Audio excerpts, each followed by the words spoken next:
Chapter 15, the final chapter of Stones and Water. Stones. Easy, take it easy.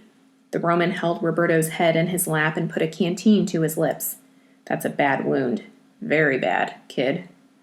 Roberto drank. The metallic-tasting water dribbled down his chin. He shivered. Dawn lightened the sky. Roberto breathed through his mouth and blinked at the rising sun. Now he realized he wore only his shirt. The left sleeve had been ripped open and the bandage had been removed. The dark, swollen bullet wound oozed. He grazed it with his fingertips. Even that slight touch sent knives of pain up his arm, through his armpit, across his chest. He tried to sit up. His stomach heaved. He sank back. The Roman soldier held the canteen for him again. Then he capped it and eased himself out from under Roberto's head. He spread out Roberto's 2 sweaters and rolled them into a tube shape. He lifted Roberto's head tenderly and slipped the sweaters under as a pillow. There, that should make it a little better. He stretched and yawned. I feel as stiff as after I've been up all night driving. He went to the stern of the boat, knelt, and paddled. He was a lousy paddler. No wonder he had taken Roberto along to paddle. No wonder. Roberto faded out. When Roberto came to again, he could tell by the sky that it was mid-morning. He sat up. A moan escaped him. Roberto looked around. The boat was tied by a rope to a stick that served as a stake, shoved into the ground on the bank. And the boat wasn't on the sea anymore. It rocked in the slow waters of a small creek. He shivered. He was naked to the waist. The Roman lay on the ground beside the stake and rubbed the sleep from his eyes. He yawned and smiled. Everything looks better after a little sleep, no? He pulled the stake out and threw it in his boat. Then he got in and felt Roberto's forehead. I shouldn't be doing this. I should have just left you on the shore. He gave a long whistle and smiled again. I think I'm going crazy. His tone was cheerful despite his words. He carefully helped Roberto into one of the sweaters. The action hurt horribly, as though his arm would split from the pressure. Roberto cried out. The Roman winced. If the fever doesn't come back, we'll give you the other sweater. He opened his duffel bag and took out a square can and a can opener. He searched around and came up with a fork. He fed a forkful of beans to Roberto, then to himself. He alternated back and forth till the can was empty. He filled his canteen in the creek and helped Roberto drink. The water was slightly brackish, but not terrible. Roberto drank as much as he could hold. Then the Roman finished the canteen. He filled it again, closed it, and put it in the duffel. He pulled out the box of biscuits and handed one to Roberto. The Roman whistled. A full belly helps the world look better, too. Roberto gnawed on the biscuit. He lay back in exhaustion. The Roman sat on the bottom of the boat with his right elbow on one knee and his face resting in his right hand. His face went serious. That was some stunt back at Odessa. You surprised me. I don't know why you did it, but you've sure got guts. He looked off. What now? What do we do with you, kid? I can talk myself blue in the face, but I don't find any answers. I have no idea. Roberto panted. The heat returned to his face. He felt beads of sweat on his forehead. The Roman didn't seem to notice. He looked up and down the creek and the shoreline. He took the paddle and went to the stern of the boat. He paddled furiously. Roberto could tell from the change in the movement of the water that the boat had entered the sea again. He could tell from the sun that they were continuing west. At least that much was in his favor. He tried to sit up. His arm hurt so badly he screamed. The Roman let out a little cry of sympathy. He put down the paddle and felt Roberto's hot face. He shook his head, then he pulled off Roberto's sweater, going gingerly over the wound. He picked up a wad of material that Roberto now realized was his own shirt and dipped it in the water. He swabbed Roberto's head and chest and arms. And all the time he worked, he chewed on his bottom lip. Once we get to Romania, we'll get you to a hospital for prisoners of war. Yes, that's the only answer. Yes. The Roman went back to the stern and paddled fast. Roberto wanted to shake his head, but his neck hurt too much to move it. He didn't want to be a prisoner of war. He moaned. Damn. The Roman paddled faster. Roberto moaned as his head lolled about. The Roman suddenly stopped and looked at him with the saddest face in the world. I don't know anything about medicine. He opened his canteen and forced water down Roberto's throat. He took a knife out of his pocket. But I know more about war than I ever wanted to know. If I turn you over, if you're lucky, they'll chop off your arm and you'll have a 50-50 chance of dying slowly of infection from the amputation. The terrifying image squeezed Roberto's heart hard, then floated away as if it were a memory. The pain in his arm wiped out all thought. If you aren't lucky, they'll shoot you. The Roman took a box of matches from his duffel, and I haven't seen too many lucky prisoners of war so far. He lit a match and ran the flame along the blade of the knife. God help me.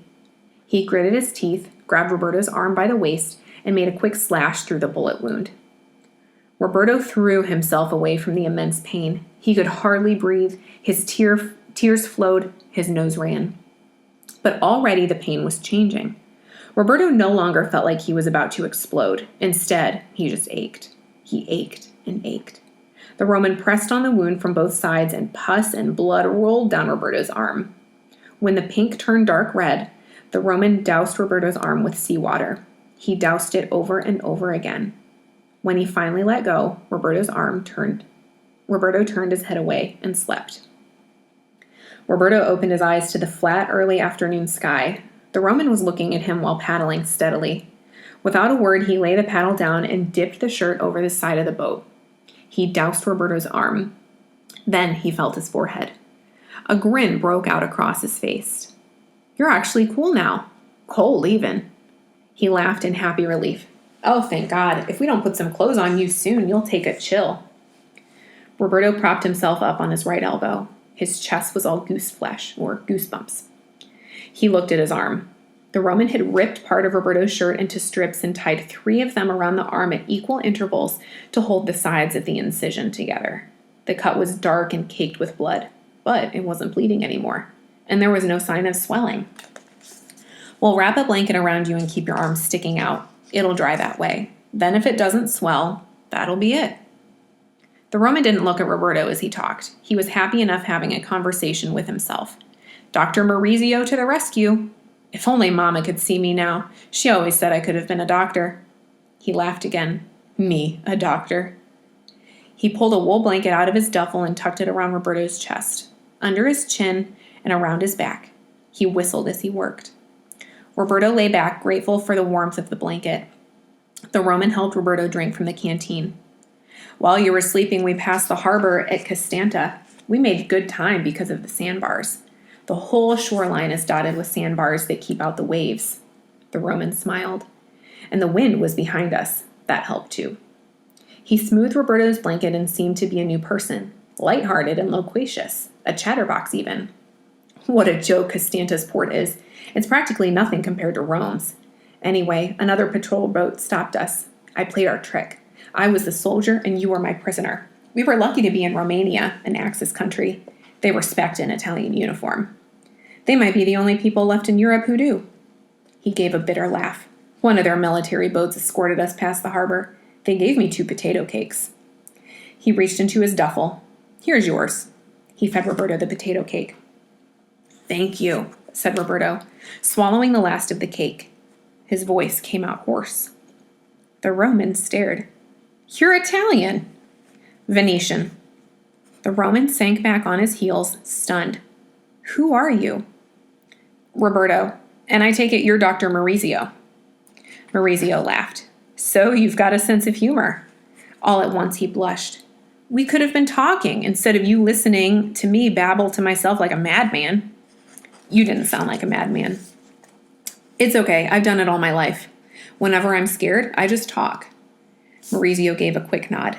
But tell me, who are you? How did you get here? So, Roberto told him everything.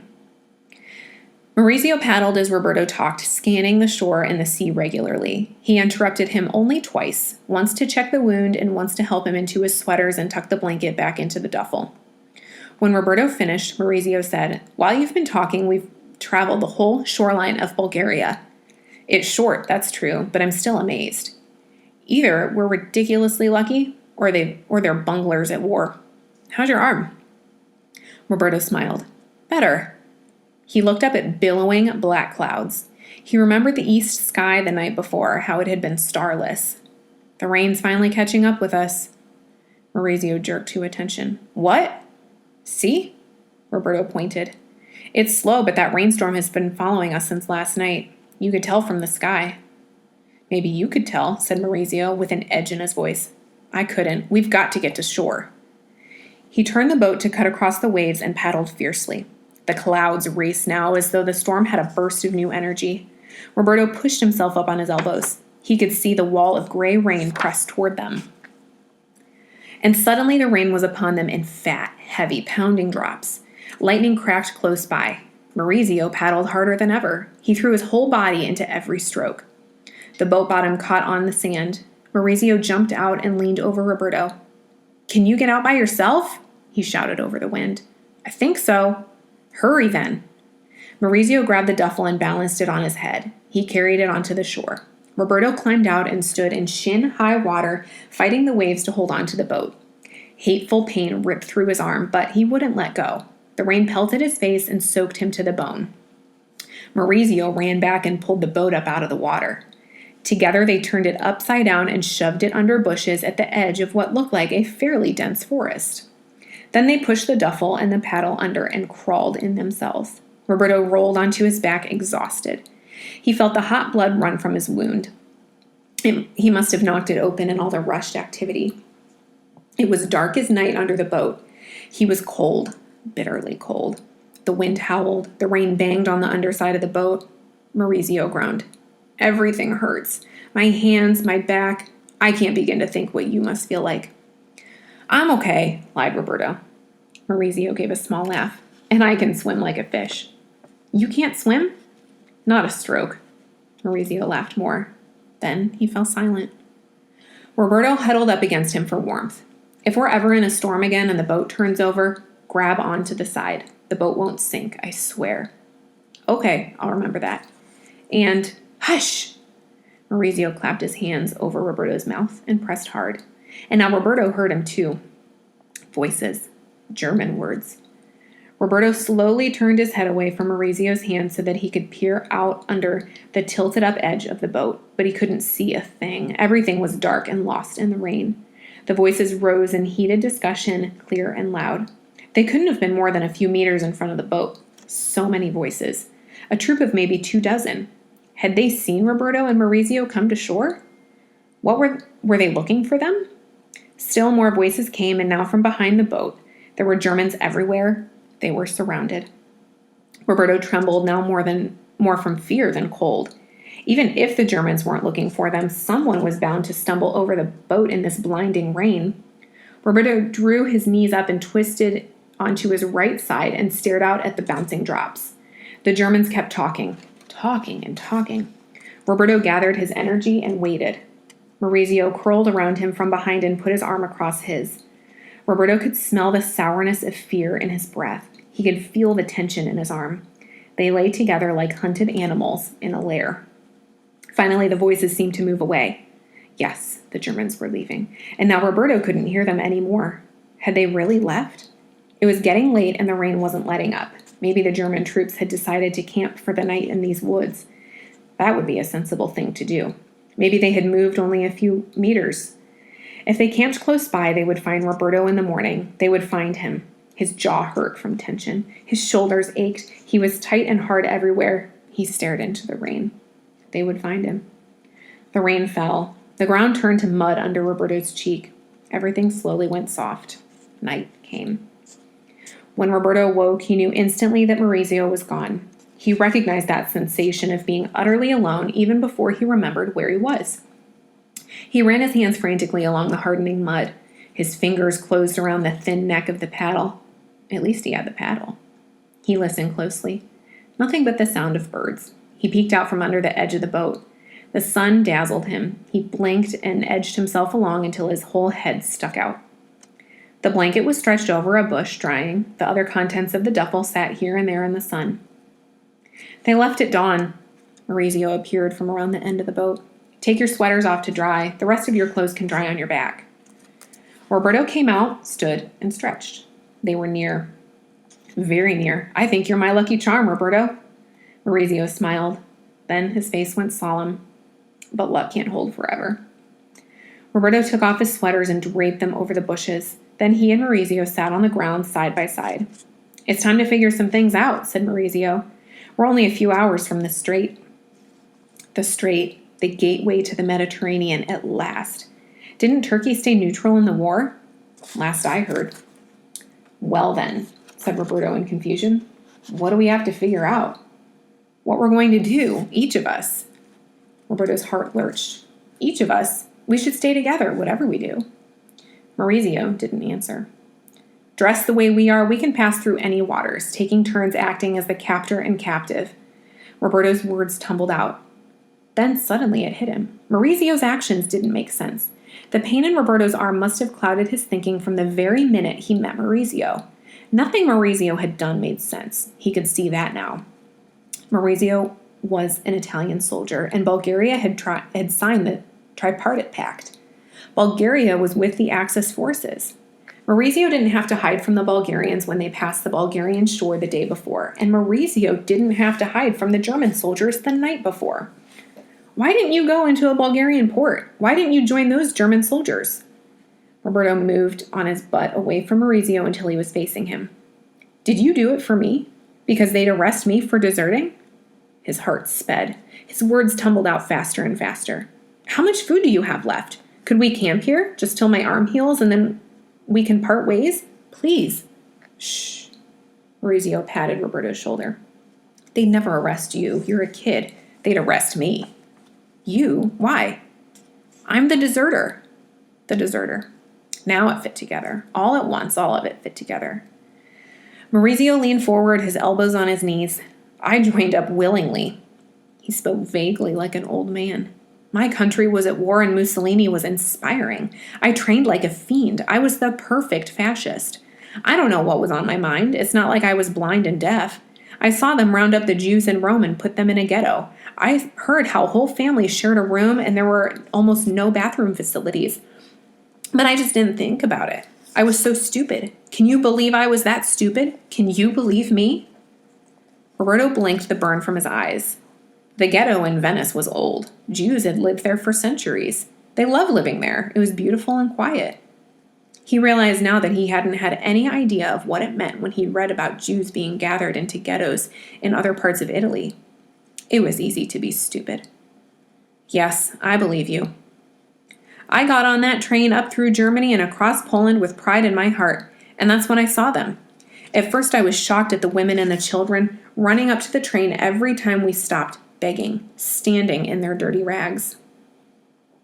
Roberto nodded. He reached into his pocket. The Polish girl's gift stone was still there. After a while, I didn't see their faces anymore. They were just floods of people. We passed Jews pushed along and beaten, most of them with hardly a rag on their backs. This is what I went to war for? Maurizio pounded his fists on the ground. No, this was nothing like it was supposed to be. I saw a troop of Hungarian boys being whipped about their legs. The blood ran down in stripes. Roberto swallowed. He knew what those Hungarian boys were thinking, what they were feeling. Hungary was aligned with Germany, just like Italy, but alignments meant nothing in this war. By the time we reached Russia, I was unsure of everything. And then we took Rostov. There were so many bodies. The Germans fought the Soviets, but the Italians, we were stupefied at the masses of bodies. It didn't matter who was German and who was Soviet. Everything was strange and crazy. No one could think about who to kill. There were too many corpses to bury. Maurizio reached out and took Roberto's hand. And so many of them were kids. They hadn't even started shaving yet. Roberto squeezed Maurizio's hand. A sob escaped Maurizio. We moved on to Stalingrad, burning every school we passed, every barn, burning almost anything of value. Numb now and unthinking. The huge city fought fiercely. We cut them off from all supplies. It was so damn cold already. We made forts in the snow out of fallen trees. Even the tanks froze up. We had the city without food, without water. And you know what the German lieutenant said? He said that we should let the whole city starve. He said that's what Hitler had ordered. Maurizio stopped talking. His shoulders shook with silent sobs. Roberto hung his head. He folded his hands, fingers intertwined as though he were praying. His hot tears fell on his own hands. We deserted, lots of us. Most followed the Don River back toward Rostov, but I set out across the land for Nikolaev. And that's when I found you. Maurizio sat up tall. If they catch me, I'll be shot. What will happen to you when you get back to Italy? If I get back. Maurizio stood up. He brushed off his hands, then he turned the boat over. You hungry yet? He grinned at Roberto. That was a joke. I know you're starving. Roberto reached for a can of food. He tossed it from hand to hand. You're not going back to Italy, are you? Yes, I am. You'll get shot. I'm not going to turn myself in. I'm joining the Partigiani. Roberto caught the can in one hand and handed it to Maurizio. Who are they? People against the war. My mother marched in a protest against the war. I guess she's a Partigiana. Maybe, but if she was truly active, you would have known it. The Partigiani sabotaged the war. Roberto's scalp tingled. He hated this war. He hated all war. How? Maurizio opened the can. He searched around through the stuff and came up with the fork. Here, you go first. He handed the open can and fork to Roberto. Tell me, how did the Partigiani sabotage the war? With counter-guerrilla activities, little mini-wars. Roberto shook his head. He would never shoot at anyone in his life. He knew this now without a shred of doubt. So they're murderers, too. No. Maurizio's voice rose. Then he sighed. I guess it depends on how you look at it, but you don't have to carry a rifle to be a Partigiano. There are lots of them, and they don't all agree with each other. They do all kinds of things. Tell me. They blow up bridges. They demolish ammunition factories. They derail trains. Roberto thought of the burned reaper and the tractor in the field outside his boy's village. Is everything they do destructive? They smuggle Jews from one hiding place to another. A prickle of fearful hope climbed Roberto's spine. Yes. Yes what? I'm going to be a Partigiano. You're a kid. I know about war. Maurizio rubbed at his bottom lip. The Partigiani run a lot of risks, and they suffer. They make trips over the Alps, dodging border controls in the coldest weather. Roberto thought of how he'd hidden himself under the snow as the soldiers passed by just days ago. I can manage cold. He passed the half-eaten can of beans to Maurizio. Think of last night. Maurizio's eyes were hard. The Partigiani are the target of every German soldier. What about Italian soldiers? Half the Partigiani, maybe more, are deserters from the army. Most of the Italian soldiers look the other way. They pretend they don't see the bonfires. Bonfires? That's how the Partigiani send messages. They build bonfires on hills and people know whether or not it's safe to gather or to go ahead with the plans. I know how to build fires now. Yes, I know, you told me. Maurizio ate the rest of the beans in a couple of bites. He threw the can under a bush. The Partigiani are suspicious of outsiders. It'll be hard to convince them to let us help. We can do it. Yes, we can. Maurizio and Roberto shook hands. Then Maurizio looked around. Help me find some of those biscuits. We need all the energy we can get. Our real work is just about to begin. Ah, here they are. He opened the box, took a biscuit for himself, and handed one to Roberto. This work is going to be harder than anything else you or I have ever done. Power surged through Roberto, the power of a strong spirit, as Samuel would have said. Power enough to share. Feel this stone? Roberto took the gift stone from the Polish girl out of his pocket. He held out his hand. Feel it. Maurizio touched the smooth stone. All you need is stones, Maurizio. If you have enough stones and the water is shallow enough, you can build a city up through the waves, like Venice. Maurizio looked at Roberto in confusion. I am going to be a stone, Maurizio. I'll be part of the new city. You'll be a stone, too. Maurizio nodded. I guess I see what you mean. Roberto smiled. Want me to tell you stories as we paddle along? They help, I swear. Maurizio laughed. Why wait till we get in the boat? Start now. Once upon a time, there was a hunchback boy. Roberto talked on as they sat in the sun with their things drying around them. He rubbed the gift stone in his hands and spoke of sprouting wings.